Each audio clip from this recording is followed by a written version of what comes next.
What does the conceptual framework of panentheism imply about the universe within which we live? Panentheism provides the understanding our universe could be temporary. No matter how temporary our universe may seem to be in terms of philosophical or scientific concepts, our essence, our souls, would now have a location, a place to exist beyond our universe itself. What this says is that the causative force is so big that the only place we can exist is within the causative force itself, herself. Then nothing, not even the annihilation of our universe, which scientists currently predict, would be able to shake our confidence in the belief that we, our souls, could continue into eternity.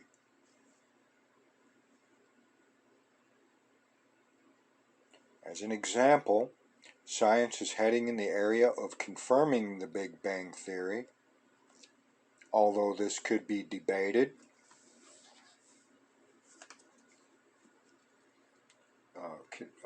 With quantum physics in mind. This is the idea that our universe is expanding. It appears to be. This present-day theory says that someday this expansion may reverse itself and our universe may shrink or implode or fold up upon itself.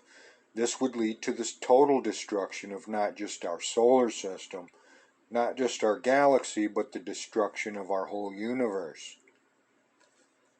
Should this idea be proven, there would be a major sense of hopelessness on our part. Why even try?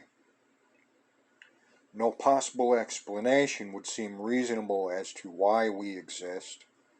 Our universe would be heading towards total destruction, taking our children with it. If, on the other hand, we understand the significance of the concept that our universe is located inside the causative force, as we are, then we would understand that it would not be the causative force that was being destroyed. You cannot destroy something infinite or eternal. Just our universe. The existence of an eternal soul would help us understand that the destruction of our universe would have no impact upon our soul, for our soul would continue to exist within the causative force, or God. The destruction of the universe would have no impact upon our souls, for they would be located within and embraced by the causative force herself.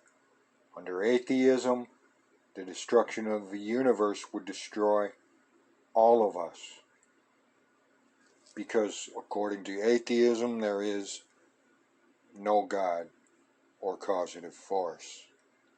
Under classical traditional theism, the destruction of the universe would not destroy us, for our essence is understood to be the soul. However, our soul would be suspended in a void, for under classical traditional theism, the universe is not inside her, but God is rather outside of this universe in an abstract void of space, which many call, conceptually, heaven, separated from earth. Only panentheism would provide an immediate location for our souls should the universe implode. God forbid. How does omnipresence reinforce the concept of panentheism? The direction we as a species have been historically heading regarding a causative force has been toward the idea of omnipresence. Omnipresence is another word for panentheism.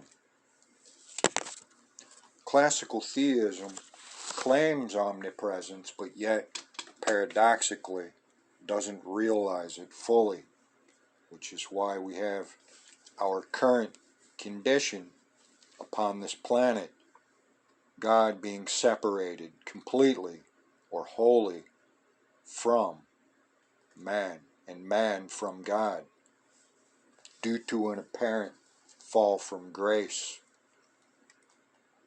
Omnipresence means being present everywhere, simultaneously. It is simply a characteristic religions apply to the causative force. It is not one any person has applied. It is one that has been applied by religions over 3,500 years or more. There are three related characteristics religions attribute to the causative force.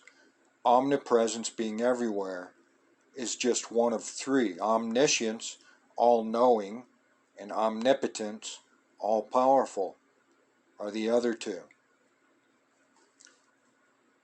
And between classical theism and process theology, omnipotence has different definitions as well. In order for these characteristics to be what they simply are, the causative force, God, would have abilities we profess she has. We cannot turn around once we have given these characteristics to the causative force and then reject the logical conclusion to which these characteristics lead us. Either the causative force is fully omnipresent, or it, she, he is not. As an example, if the causative force is omnipresent and she is all just, as some say, or all loving as others say, then how could injustice or hatred exist within a perfect causative force? We cannot refuse to search for an understanding to this problem just because we decide to define the problem out of existence. In other words, we cannot say God is omnipresent and then turn around and say the universe does not exist within her.